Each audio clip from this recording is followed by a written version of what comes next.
আমসাজ একদিন আমি আল্লাহ স্বামী স্ত্রীর মিশ্র বীর্য থেকে তুমি মানুষকে সৃষ্টি করেছি। অর্থাৎ যেদিন মায়ের জরায়ুতে গর্ভ হয়েছে, যেদিন মা অনুভব করছে তার পেটে বাচ্চা আসছে, সেদিন কিছুটা আন্দাজ করছে যে হ্যাঁ মা গর্ভবতী, তাও জানতো না ছেলে না মেয়ে। আরও একটা নির্দিষ্ট সময় পরে অনুভব হইছে, তো আল্লাহ তাআলা বলেন তখনও তো জানতা না কোন দিন নাক লাগাইছি, কোন দিন চোখ লাগাইছি, কোন দিন হাত লাগাইছি। আমি পৃথিবীর কাউরে না জানাইয়া বান্দা বড় বেশি মায়া করে নিজের হাতে যত্ন করে তোমারে বানাইছি। আমি একাই বানাইছি, একাই বানাইছি, অন্ধকারে বানাইছি। তোমার মারে ডিস্টার্ব করি নাই, বাবারে ডিস্টার্ব করি নাই, কেউ রে কোনো দিন কিছু বলি নাই। আমি আল্লাহ একাই বানাইছি।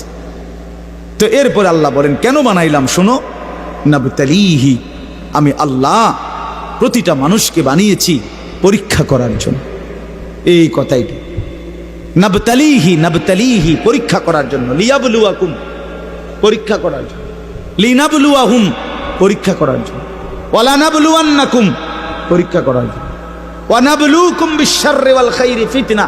এই কথাইটা বিশ্বাস করেন, কোরআন শরীফ আল্লাহ বারবার বলছে এই তোমারে পরীক্ষার জন্য, পরীক্ষার জন্য, পরীক্ষার জন্য, পরীক্ষার জন্য, মানে ফাতরামি করার জন্য না, ফাইজলামি করার জন্য না, দুষ্টমি করার জন্য, বান্দা খামখেয়ালি করার জন্য বানাই নাই। আমি একটা পিঁপড়াও বেহুদা বানাই নাই। এত সুন্দর মানুষ তোমারে কেন বেহুদা বানাবো? তা আল্লাহ তাআলা বলেন আমাদেরকে আল্লাহ তাআলা বানিয়েছেন পরীক্ষা করার জন্য। কি করার জন্য বলেন না ভাই? আমার কথা শেষ তো, বলেন কি করার জন্য? আবার বলেন, আবার বলেন, আবার বলেন। এখন প্রশ্ন হইল কি পরীক্ষা?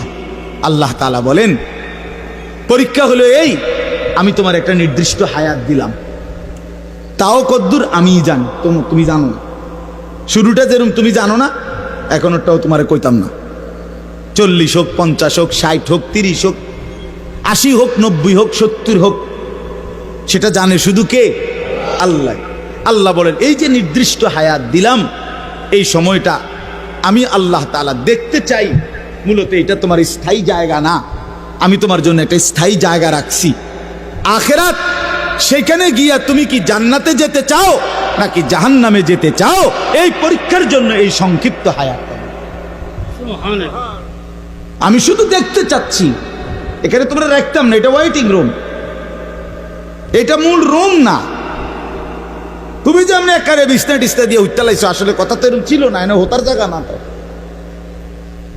তুমি একেবারে ফাইলিং টাইলিং করিয়া, বিল্ডিং টিল্ডিং করিয়া, দরজা জানালা SS5 লাগাইয়া তুমি যে একটা বুঝ করিয়া লইছ, তুমি তো মনে করছো আমার বাপ দাদা 14 গোষ্ঠী হয়তো মাটির ঘর আর বেড়ার ঘর আসিল দেখে মরিয়া গেছে, কিন্তু SS5 এর ঘরে তো মানুষ মরে না। না না, SS5 এ মরে না। ফাইলিং করলে আর বিল্ডিং মানুষ মরে না। আল্লাহ বলে না বান্দা, অল্প সময়ের হায়াত পরীক্ষা করার জন্য, যে আসল হায়াত জান্নাতে যাবা না জাহান্নামে যাবা, এই পরীক্ষার জন্য। এখন আসেন শেষ অংশ। আল্লাহ বলেন আমি যদি প্রশ্ন করি আল্লাহকে, তাহলে আল্লাহ ঠিক আছে আমি বুঝলাম, আমারে আপনি পরীক্ষা করার জন্য এই পৃথিবীতে হায়াত দিলেন। কিসের পরীক্ষা? আমি কি জান্নাতে যেতে চাই না জাহান্নামে যেতে চাই, এই পরীক্ষা। কথা বুঝছেন কিনা বলেন? এখন পরীক্ষায় পাশ করার জন্য, পরীক্ষায় উত্তীর্ণ হওয়ার জন্য, জান্নাতে যাওয়ার জন্য, জাহান্নাম থেকে বাঁচার জন্য আপনি আমারে কি কি ব্যবস্থাপনা দিছেন? আপনি আমারে এমনি ছেড়ে দিলে কি হবো নাকি? আমি কই যামু, কি যামু, আমি কিতা করমু, এটা কিছু আমারে বুদ্ধি দিতে হবে কিনা বলেন না? তো আল্লাহ তাআলাকে যদি বলেন আল্লাহ পরীক্ষা দিতে আমারে পাঠাইছেন, পরীক্ষা নিতে, ঠিক আছে আমি মানলাম, আমিও চাই পরীক্ষায় উত্তীর্ণ হতে, জান্নাতে যেতে, জাহান্নাম থেকে বাঁচতে। তো আপনি আমার এই জন্য কি দিছেন? এই ভাই শোনেন এই শেষ কথাটা।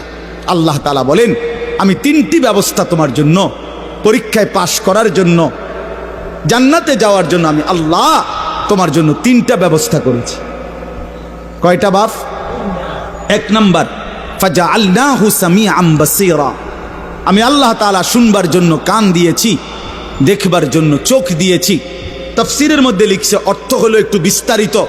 অর্থাৎ আল্লাহ বলেন, যতগুলো হুকুম আমি পালন করতে তোমারে বলছি, যতগুলো বিষয় ছাড়তে বলছি গুনাহ, আল্লাহ বলেন বান্দা কসম তোমার, তুমি চিন্তা করে দেখো আমি আল্লাহ প্রত্যেকটা হুকুম মানার মতো পুরা যোগ্যতা তোমার দেহের মধ্যে আছে।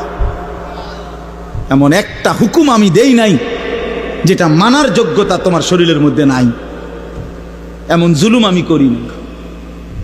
কথা বুঝেন নাই? এই হলো প্রথম, পরীক্ষায় পাশ করার জন্য আমাকে মানার যোগ্যতা সম্পূর্ণ একটি শরীর, বডি আমি তোমারে দিছি। আমার সমস্ত হুকুম মানতে পারবা, সমস্ত গুনাহ থেকে বাঁচতে পারবা, এই সক্ষমতা আমি তোমার দেহের মধ্যে দিয়েছি। বলেন, মনে করেন আমারে আপনারে আল্লাহ বলছে রুকু দিতে, কথার কথায়, কিন্তু আমার কোমর মনে করেন আমাদের এইটা ভাঙে না, কোমর বাঁকা হয় না, তো এরপরে যদি বলতো সেজদা দাও, একটা কলা গাছেরও যদি বলতো সেজদা দাও, একটা তাল গাছেরও যদি বলতো সেজদা দাও, আমারও যদি এরকম তাল গাছের মতো সোজা বানাইতো, যেটার মাঝখান দিয়ে কি হয় না, বাঁকা হয় না, তাইলেন এটা জুলুম হইতো, তাইলেন এটা অন্যায় হইতো। যে আল্লাহ আপনি আমার কি করলেন, কইলেন রুকু দিতাম, তো আমি কেমনে রুকু দিতাম, আমার তো কোমরে বাঁকা হয় না। কথা বোঝেন নাই? আপনি আমারে বললেন সেজদা দিতাম, আমি তো নিচের দিকে যাইতাম, আমার দেখ কনুইও ভাঙ্গে না, হাঁটুও ভাঙ্গে না। বলেন, এমন যদি হতো তাহলে না জুলুম হইতো। কিন্তু আল্লাহ তাআলা আমাদেরকে নামাজ পড়ার যোগ্যতা আমাদের শরীরের মধ্যে দিয়েছেন কিনা?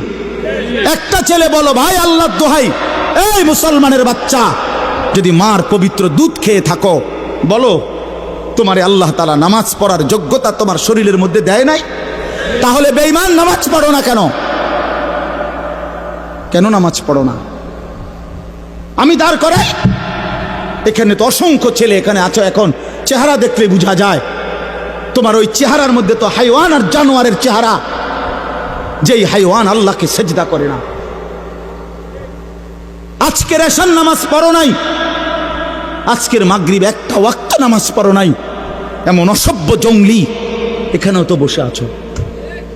বেহায়া, লজ্জা করে না? বেহায়া কেমনে ঘুমাইবি বেটা? নামাজ না পড়ে যদি ঘুমাও, ফেরেশতা যদি একটা লাথি মারে, ফেরেশতা যদি একটা লাথি মারে, ফজরের নামাজ না পড়ে যে ঘুমাও, ফেরেশতা যদি একটা ঘুমের মধ্যে রেখে লাথি দেয়। ফেরেশতা ঘুমের মধ্যে রাইখা কোনো জাতিকে ধ্বংস করে নাই? কথা বলেন না কেন? ঘুমের মধ্যে রাইখা কোনো জাতিকে ধ্বংস করছে কিনা? কওমে লুতকে ঘুমের মধ্যে রাইখা ধ্বংস করছে, কওমে সামুদকে, কওমে সালেহকে, কওমে শুআইবকে, এই চারটা জাতিকে আল্লাহ তাআলা ঘুমের মধ্যে রাইখাই শেষ করে দিয়েছে। আল্লাহ আমাদেরকে মাফ করে দেন। আমার কথা রাগ করো না ভাই, উদ্দেশ্য তোমার লগে কোনো ঝগড়া করা না, আমি কোনো কাজে লাগছি না, ঠিক কিনা বলেন না কেন? মাকসাদ কি আপনাদের লগে আমার ঝগড়া? দীর্ঘ 20টা বছরের বেশি হবে, আজ থেকে 20 বছরের উপরে হবে এই জমিনে আমার আসা যাওয়া, সুখে দুঃখে আনন্দ বেদনায়, মূল্যায়ন অবমূল্যায়ন, সর্বাবস্থায় আমি আসছি আল্লাহর দয়ায়। বলেন আলহামদুলিল্লাহ। আলামিন আমার কাছে মাদ্রাসায় গেছে, ভাই আমার অনেক অনেক মহব্বতের ছাত্র। প্রতিটা ঈদ, রমজানের ঈদ, কোরবানির ঈদ, আমার একমাত্র ছাত্র হয় এই ছাত্র, এই আলামিন, হে একমাত্র আমার একজন ছাত্র ব্যতিক্রম, যার একটা আমল আমি সবসময় বলি যে প্রত্যেক ঈদের দিন ওই আর কেউ ফোন করুক বা না করুক, হে আমারে ফোন করে, ভালো আছেন নিউজ, আজীব, এটা তার সবসময়ের আমল। বহুদিন